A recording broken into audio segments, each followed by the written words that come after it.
This is a complete oversimplification of who Jesus was, and it intentionally misses the purpose of this tweet. Remember when you celebrate Christmas this year that Jesus was Palestinian. Their point is that Jesus was knee deep in the culture. Let me explain. First, Jesus grew up under two oppressive governments. One was his own, which caused him to be a refugee in Egypt, and the second one was the oppressive kingdom of Rome. You know, the occupying force that eventually murdered him? He was a first century Second Temple Jew. Not only was Judaism itself very diverse at the time, but he basically lived in a melting pot of culture. There were Pharisees, Sadducees, Essenes, and rebel groups, which Jesus was one of. Jesus spoke three languages: Aramaic, Hebrew, and Koine Greek.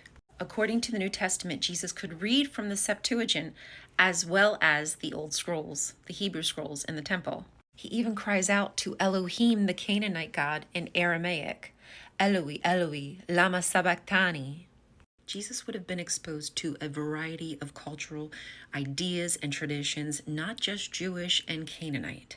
Jesus' awareness and consideration for the cultures that surrounded him is exactly what made him beloved to people. He could get on their level. He understood them. Remember how Paul came to know Zeus and Bacchus? He was learning about all these different gods, and people were like, Paul, are you going crazy? No. Paul knew in order to be a good proselytizer, you have to understand the people who you are speaking to. And that is exactly what Jesus did. Everybody was welcome. He was breaking bread with the misfits of society. He didn't give a flying flip.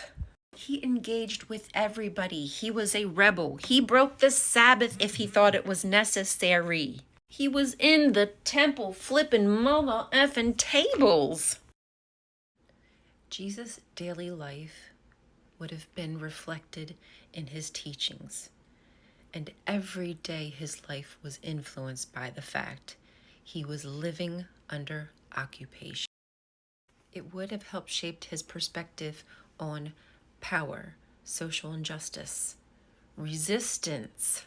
He represented every oppressed person. Although I like to refer to the land as Canaan, technically as early as 480 BCE, it's been called Palestine. And the name, obviously, Peliset, etc., goes back long into history, but I'm saying that area, 480 BCE, Palestine. Now wait, I saved the best for last. We don't know what Jesus looked like, but if all the things we know about him are true, he was a Palestinian Jewish man living in Galilee in the 1st century. They didn't even bother to read the article. So yes, Jesus was a Jew, but he was a Canaanite Jew or a Palestinian Jew.